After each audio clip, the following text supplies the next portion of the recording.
Today we're playing 1 year stuck on the farm in Stardew Valley because I don't feel like socializing. I'm using the modded solo 4 corners map for this because if I put myself through this misery, I might as well make it look pretty. I've seen a few people challenge themselves with this idea, and some of them left the farm one day at the end of the year to buy stuff, which I will not do. I will give myself one exception, which I will explain once we get there. My main goal for this challenge was to earn 50,000 gold and to gain 20 levels across all of my skills. Before we start though, I wanted to thank you for 400 subscribers.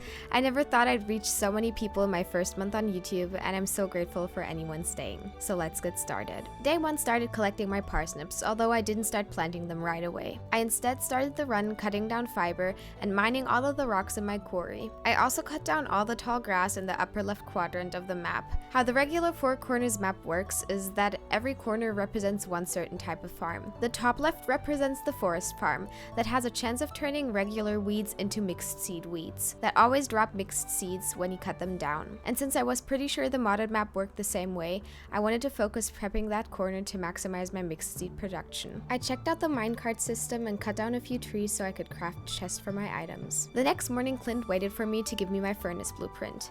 I used most of my energy to cut down trees in the upper left quadrant.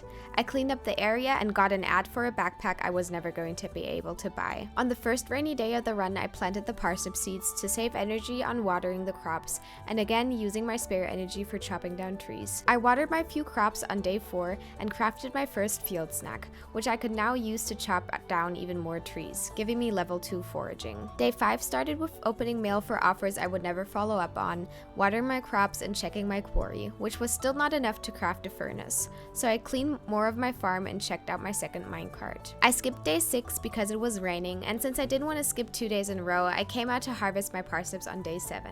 At this point, my forest farm quadrant was pretty much cleared from trees, so there were only a few more to cut down. I used the mixed seeds I found to plant another row of crops and leveled up my farming, unlocking the scarecrow recipe. I took care of my farming and deforestation needs the next day and crafted my first friend. I called him Francis and promised him to be his best friend. And I also reached level 3 foraging. I cut down so many trees and weeds on day 9 that I didn't have enough energy to mine all the copper that had collected in my quarry. And I'm sorry, Robin, but I won't even buy a well from you voluntarily if I could, so I for sure won't now. I replanted my trees to make sure the wood supply would keep regrowing and mined the copper on my farm. I harvested my first quality parsnip, watered the rest of my crops, and received my first artifact from a dig spot near my quarry. After waking up the next day, the realization of this never-ending cycle of tasks hit, and I just had to shout my feelings out into the world before going back to watering crops and cutting mixed seed weeds, reaching level 4 foraging.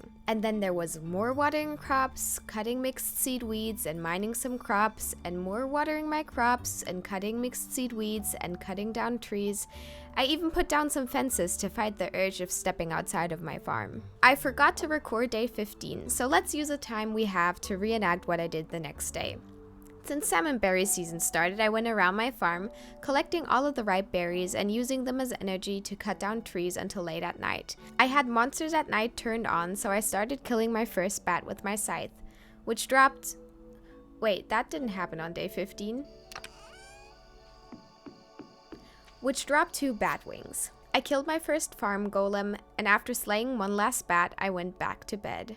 Day 17 was a rainy day, but I still collected some mixed seeds and salmon berries for energy before going straight back to bed. On day 18, I collected my first cauliflower, collected my last round of berries, and harvested some unmilled rice. I also finally mined enough copper to craft a furnace and collected 200 gold from 2 of the starter quests I had finished, which is great because that means I have more money to spend.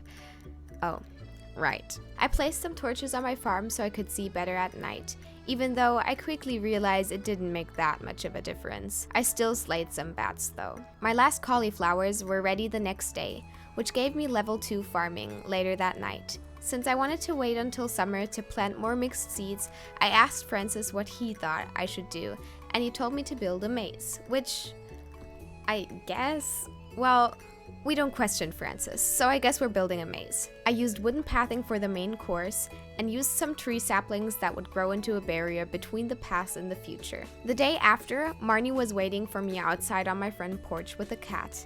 and I named it after the thing I was longing for the most. I cut down more trees and made sure to give Fran some love before almost setting her on fire and quickly going to bed to hide my embarrassment. I cut most of the last week of spring since my days got really repetitive, making sure to collect mixed seeds and trees every now and then and giving Fran some love on rainy days. On day 27, I tried my maze again, which was almost completely functional now. I also decided to start a tree farm because I needed a designated place to put down tappers later. I went on my usual destruction run and waited until late at night to slay some more bats. The last day of spring, I cleared everything I could find in my quarry and the rest of the farm and prepped my farming space for summer, making myself look like an idiot after realizing most tiles don't stay tilled after the season switch. So, I retilled my farming space, watered all of the spaces, and finally put some more mixed seeds into the soil. Summer has the most profitable crops that come from mixed seeds, so I wanted to wait to plant most of them now, and I did save many. So I decided to craft Friends as a friend too,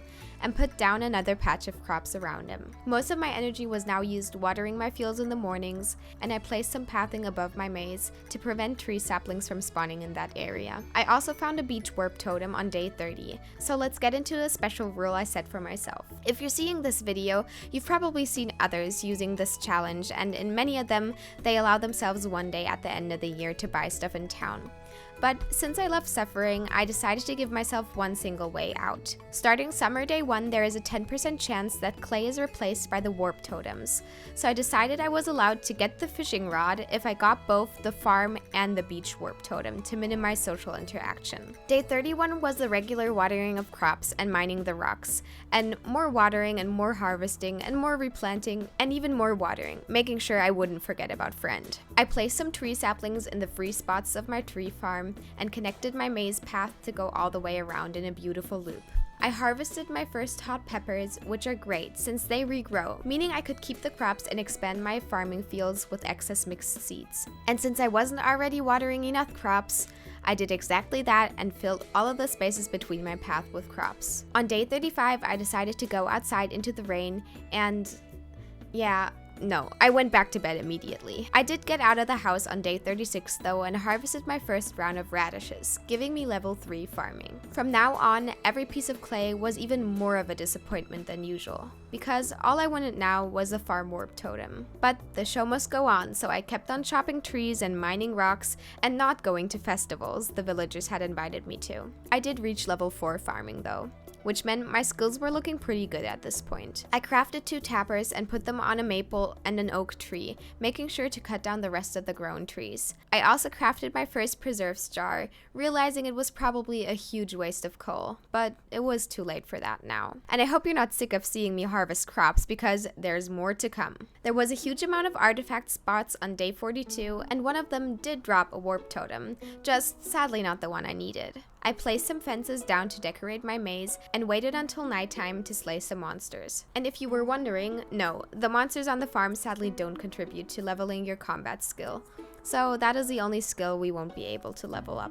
Day 43 was another rainy day, so I skipped to day 44, waking up to a bunch of new crops, including my first harvest of corn. Another regrowing crop, which would even stay all the way through fall, giving me even more yield than the hot peppers, since they only lasted till the end of summer. I again found a bunch of artifact spots, and at this point I think the game was starting to mock me on purpose. I also found the meteor that had fallen onto my farm overnight, which I wasn't too happy about, but at least it spawned in a very good spot that didn't block anything. I found another artifact spot on day 45, still no farm warp totem, but reaching level 5 farming lifted my spirits again. I of course went with tiller, knowing I'll never have animals anyways. On day 47, I decided it was finally time to sell some stuff, since you only get access to the farm cave from Demetrius after selling stuff for 25,000 gold. I wanted to make sure I got that amount after the first time of selling, and what can I say, I totally crushed it. So Demetrius came to my farm on day 48, and after thorough consideration, I decided to go with the mushrooms. I prayed to the Stardew gods to stop giving me clay, which clearly wasn't too effective, so I instead harvested some crops, skipped another rainy day, and got the saddest letter yet on day 50, knowing I could never support the Hat Mouse's small business. I did harvest my first round of mushrooms from my cave. Still no luck on the artifact spots though. Some syrup was ready for me on day 51, and the day after I realized I had another form of entertainment than the monotonous routine of deforestation and watering crops. But knowing I'd never be able to upgrade my kitchen made me too sad to continue, and I never watched an episode after this. So I went back to the 3 M's: mushrooms, mixed seeds, and mining trees, I guess. I reached level 6 farming and moved my preserves jar before harvesting my ripe crops, and with only a few days of summer left, I only had to water the crops I knew would make it through the end. I got blessed with 2 skippable rainy days, not forgetting about my mushroom cave though, and collected all of my peppers and corn on day 56. I made sure to still water my corn since it will grow through fall anyways, and went to bed early excited for change. Fall started like every season, by getting rid of all my wilted crops. I rewatered and replanted the tiles with mixed seeds and added a 5th member to the family. I did change my recolor mod for fall, just in case you're wondering, because I didn't like the dullness on the other one for this season. So after collecting my mushrooms and checking the quarry, I saw that the artifact spots in this recolor mod looked like 4-leaf clovers, which would be even more adorable if they gave me a farm warp totem. I watered my crops and got some clay and mixed seeds on day 58, which I immediately planted, adding another few I collected throughout the day. And of course I didn't forget about the mushrooms. I know we all collectively hate Marnie, but I was kinda sad I couldn't give her cow a treat. After opening my mail, I found another artifact spot, and maybe if I ran around it in circles, I could impress the Stardew gods and they'd finally give me a farm warp totem, which they of course did not. They probably think they're so funny right now. After watering my crops the next morning, I thought maybe with the power of friendship I could end my misery. But I think my silent treatment and reaction says it all. I collected some maple syrup and mushrooms on day 61, and I think I'm going a little mindless at this point because I'm pretty sure I stood in front of the preserves jar thinking I'd be able to refill it in a few hours, even though it takes a few days for it to process. Totally embarrassed, I skipped to the next day and mined some rocks, giving me enough copper for another copper bar, repeating the same thing on day 62. The crop fairy visited me the same night and fully grew a huge patch of my crops, and even though I begged her to stay, she ignored my wishes and flew off into the night. I harvested all of the crops the fairy had grown for me and dug up some rocks. I checked my tree farm for some oak resin and reached farming level 7, which didn't unlock anything too useful. Blackberry season started on fall 8th, which meant running around my farm looking for ripe bushes. I lost hope for a farm warp totem at this point, although I was excited about finding some coal. And of course, I didn't forget about the regular collecting mushrooms and watering crops. For a split second, I thought about going out in the rain on day 65 to collect my mushrooms, but I really did not feel like it, so I went straight back to bed. Clearly, the cave was not too happy about it, since it only gave me common mushrooms the next day. The sadness about not finding a moral was completely overshadowed by the fact I finally found a farm warp totem in the quarry the same day. I was eager to go and collect my fishing rod, but I kept focus and finished my daily tasks first. I collected and watered all of my crops, gathered a bunch of berries to get the most out of blackberry season, and then I grabbed my 2 totems. I talked to Francis about how happy I was about this and used my beach totem to trigger my cutscene with Willy. I finally gathered my fishing rod and then immediately warped back home and went down to my small pier to throw my first line. I caught the tutorial sunfish and fished up a bunch of trash and some smallmouth bass. I made sure to craft myself a chest since I didn't have a lot of inventory space and kept on fishing until late at night where bats started attacking me. On day 67, I rushed through my morning tasks to embrace my newly found skill and again fished the entire day until it got dark. A bat started attacking me, but that was not going to stop me from catching more trash. I killed the bat before going to bed and reaching level 1 fishing. On day 68, for nostalgia reasons, I went through with my old routine. Watering and harvesting crops, collecting mushrooms, and going to the quarry before going to bed. And after checking my mushroom cave on day 69, I spent the entire next day fishing. I put a tapper on a pine tree to make sure I had one on every type of tree, and decided to craft another tapper to put on a second oak tree, since I was going to need more oak resin for kegs in the future. I did some monster hunting and reached level 2 fishing and level 3 mining that day. Day 71, I cut down most of my trees after watering my crops. Since crafting tappers takes 2 copper bars, it would take a long time to place tappers on all of my trees. So for now, I was okay with cutting the rest of the trees down for wood. I cleared my quarry and caught my first treasure chest, which I was more than excited about until I saw what was inside of it. And if the totem fiasco didn't convince you yet, this treasure chest is definite proof that RNG hates me. At least my crops and friend were there for me to cheer me up a little. I watered my crops and went to bed early to mine a bunch of copper the next morning and chop down all of the trees scattered around my farm that had fully grown. After another rainy day, I caught a treasure chest with some bait I might be able to use once I have some crab pots, and I leveled up both farming and fishing. I caught another treasure chest with my first pieces of iron on day 77. I also caught my first walleye, which led to reaching level 4 fishing and unlocking the recycling machine.